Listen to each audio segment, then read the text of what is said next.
కొన్నిసార్లు జీవితం ఎప్పుడు ఎలాంటి మలుపు తిరుగుతుందో తెలియదు. మనం గోడ్ సినిమా చూసే ఉంటాం. అది సినిమానే కానీ నిజమైన స్టోరీయే మూవీగా తీశారు.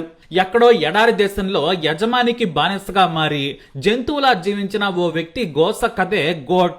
అయితే ఆ ఎడారిలోనే కాదు, మన దగ్గర కూడా నీచులకు తక్కువేం లేదు. వెట్టి చాకరీ చేయించుకుంటూ తాము మనుషులమని మరిచిపోయి మానవత్వం విడిచి రాక్షసుల్లా ప్రవర్తించే వారికి లెక్కే లేదు. అలాంటి నీచుడు పంజాబ్ లో ఉన్నాడు. కానీ ఆ నీచుడి దగ్గరకు కర్మకాలి చేరాడు ప్రకాష్. విధి తలరాతంటే ఇదేనేమో. తమిళనాడులోని కోయంబత్తూరు నగర శివారు గ్రామమైన అరప్పు కొట్టైలో ఉండేవాడు ప్రకాష్. అతని వయసు 16 ఏళ్లు. అయితే ఓ రోజున తన తమ్ముడితో విపరీతంగా గొడవపడ్డాడు. తమ్ముడిని బాగా కొట్టాడు. కానీ నాన్న ఇంటికొచ్చిన తర్వాత నీ గురించి చెబుతానని తమ్ముడు బెదిరించాడు. అంతే, ప్రకాష్ భయపడిపోయాడు. నాన్నకు కోపం వస్తే తోలు తీస్తాడు, తనను చంపేస్తాడు అని భయపడ్డాడు. ఆ భయంతో 2003లో ఇంటి నుంచి పారిపోయాడు. అది కూడా సరాసరి రైల్వే స్టేషన్కు వెళ్లి చెన్నై వెళ్లే ట్రైన్ ఎక్కాడు. మరోవైపు తండ్రి కొడుకు కోసం వెతకడం మొదలు పెట్టాడు. బంధువులను సంప్రదించాడు. స్నేహితుల దగ్గర ఆరా తీశాడు.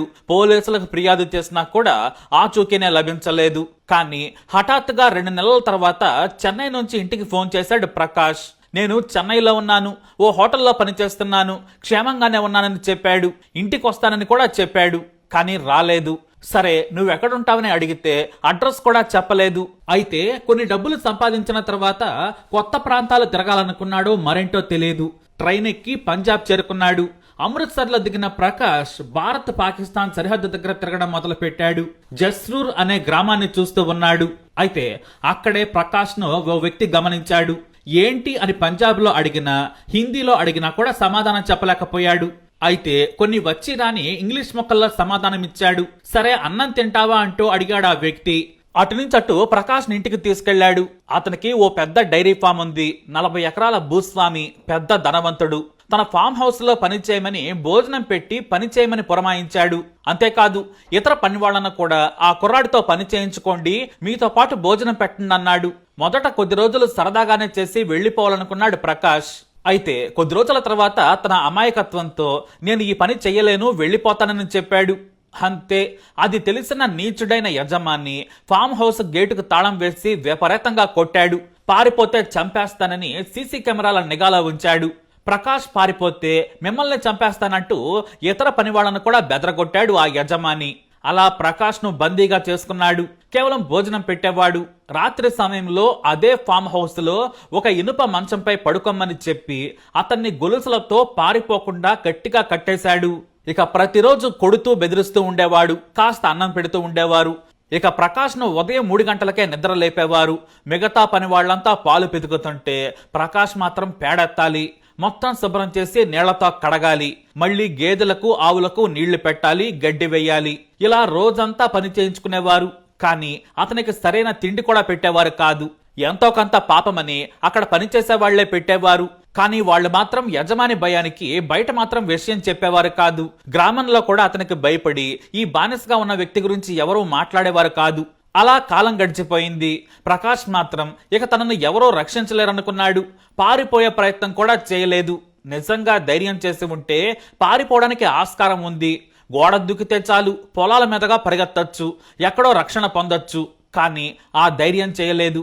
అయితే రాను రాను ప్రకాష్ ను జంతువులా మార్చాడు ఆ యజమాని. జంతువులానే చూశాడు. భోజనం పెట్టి పని చేయించుకోవటం, పని పూర్తి కాగానే గొలుసులతో బంధించటం, రాత్రి సమయంలో దోమలు కొట్టకుండా ఓ దుప్పటిచ్చేవాడు. కానీ వర్షం వస్తే అదే దుప్పటి కప్పుకోవాలి, అదే చలిలో పడుకోవాలి. చలికాలంలో కూడా ఆరుబయటే, చలికి వణుకుతూ పడుకోవాల్సిందే. ఎప్పుడైనా ఆరోగ్యం పాలైతే రేకుల షెడ్డు కిందకు అతని గొలుసుల బెడ్డును మార్చేవాడు. రాను రాను తనతో తమిళంలో మాట్లాడేవారు లేక, పంజాబీ అర్థం చేసుకోలేక మానసిక వికలాంగుడిలా మారిపోయాడు. గతమంతా మరిచిపోయాడు. అతనికి తెలిసింది ఒకటే పని: పేడ తీయటం, శుభ్రం చేయటం, ఆవులకు గడ్డి నీళ్లు పెట్టటం. ఆ తర్వాత తనకు తానుగా వచ్చి గొలుసులతో తానే కట్టేసుకోవటం. తాను మనిషన్న సంగతే మరిచిపోయాడు. తనకి అమ్మ ఉంది, నాన్న ఉన్నాడు, తమ్ముడు కూడా ఉన్నాడన్న సంగతే మరిచిపోయాడు. అయితే 2022 డిసెంబర్లో ఫామ్ లో గొలుసులతో కట్టేస్తున్న ప్రకాష్ ని చూశాడు ఓ యువకుడు. పాల కోసం వచ్చిన అతను అక్కడ పనిచేసే వారిని నిలదీశాడు. అలా అతన్ని ఎందుకు కట్టేశారని అడిగాడు. వాళ్ళు జరిగింది రహస్యంగా చెప్పారు. అంతే, అతని వీడియో తీసి వాట్సాప్ లో షేర్ చేశాడు. చుట్టుపక్కల గ్రామాల్లో వైరల్ గా మారింది.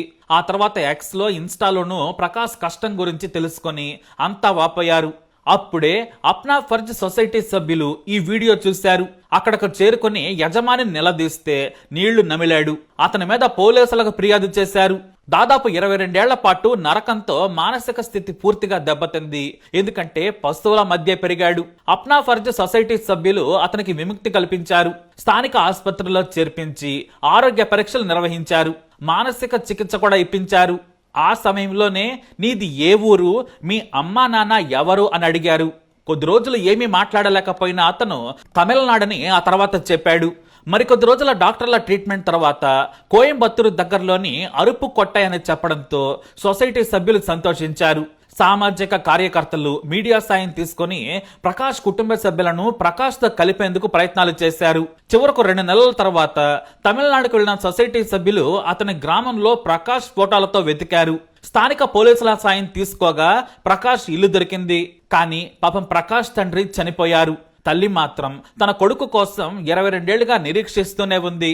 నా కొడుకు ఎప్పటికైనా వస్తాడనుకుంది. అయితే ప్రకాష్ తల్లి సుందరి తన కొడుకు విషయం తెలిసి కన్నీటి పర్యంతమైంది. అమృత్సర్లోని ఓ చికిత్సాలయంలో ఉన్న కొడుకుతో వీడియో కాల్ మాట్లాడింది. తల్లిని గుర్తించాడు ప్రకాష్. మీ అమ్మ పేరు చెప్పమని వాళ్ళు అడిగితే సుందరి అని చెప్పాడు. అంతే, ఆమె ఆనందానికి అవధులే లేవు. ప్రకాష్ వారి కొడుకు అని నిర్ధారించుకోగానే అదే రోజు సొసైటీ సభ్యులు ఆమె ప్రయాణానికి ఏర్పాట్లు చేశారు. ఇతర కుటుంబ సభ్యులతో కలిసి అమృత్సర్కు వచ్చింది. తన కొడుకు ప్రకాష్ ను చూసి కన్నీటి పర్యంతమైంది. ఆమెకు ధైర్యం చెప్పారు సొసైటీ సభ్యులు. తల్లిని చూసి నవ్వాడు, సంతోషించాడు ప్రకాష్. కానీ తల్లి మాత్రం కొడుకు కష్టాన్ని తట్టుకోలేకపోయింది. ఎందుకంటే 22 ఏళ్లకు పైగా నరకం చూసిన బిడ్డ అనవసరంగా జీవితాన్ని కోల్పోయాడని బాధపడింది. తన యవ్వనం పోయింది, జీవితమే కుప్పకూలిపోయింది. ఇంకా మానసికంగా సొంతంగా బతికేంత తెలివి లేదు. దీంతో స్థానిక అధికారులను సొసైటీ అధికారులు కలిశారు. పంజాబ్ ప్రభుత్వం నుంచి, తమిళనాడు సర్కారు నుంచి పునరావాసం కింద ఆర్థిక సాయం అందేలా కృషి చేశారు. భయంతో అలా వెళ్లిన వ్యక్తి తన జీవితాన్నే కోల్పోయాడు. ఇంకా చెప్పాలంటే మన చుట్టూనే రాక్షసులు లాంటి మనుషులుంటారు. అమాయకులకు చేస్తే సాయం చేయాలి, కానీ ఇలా బానిసల్లా మార్చుకుని హింసించకూడదు. అలా ఎప్పుడో తప్పిపోయిన బిడ్డను తిరిగి మళ్లీ చంటి బిడ్డలా పెంచుకోవాల్సిన పరిస్థితి ఇప్పుడు ఆ తల్లికి ఎదురైంది. 22 ఏళ్ల క్రితం ఇంటి నుంచి భయంతో వెళ్లిపోయిన ఓ కుర్రాడు ఇంటికి తిరిగి వచ్చేసరికి చిన్నపిల్లాడిలా మారిపోయాడు. కాలం అతని వయస్సు పెంచేసింది, కానీ జీవితాన్ని దోచేసింది. తల్లి మాత్రం మరోసారి తన కొడుకును నడిపించటం, మాట్లాడించటం, నవ్వించడం నేర్చుకోవాల్సిన పరిస్థితి వచ్చింది. ఒక మనిషి చేసిన క్రూరత్వం మరో తల్లి జీవితాన్ని శాశ్వతంగా చీకటిలోకి నెట్టింది. అందుకే ఒక్క క్షణం కోపంలో తీసుకునే నిర్ణయం జీవితాన్ని మార్చేస్తుంది. అలాగే మన కళ్ళ ముందు ఎక్కడైనా ఇలాంటి అన్యాయం కనిపిస్తే మౌనంగా అస్సలు ఉండకండి. మీ ఒక్క ఫోన్ కాల్, మీ ఒక్క అడుగు ఇంకో ప్రకాష్ జీవితాన్ని కాపాడొచ్చు. మానవత్వం ఇంకా బ్రతికే ఉందని నిరూపించడం మనందరి బాధ్యత. మరి ఇండియాలో జరిగిన ఈ గోట్ లైఫ్ పై మీ అభిప్రాయాన్ని తప్పకుండా కామెంట్ ద్వారా తెలియజేయండి. ఈ వీడియో అప్డేట్స్ కోసం మా ఛానల్ ఫాలో అవ్వండి, తప్పకుండా సబ్స్క్రైబ్ చేసుకోండి.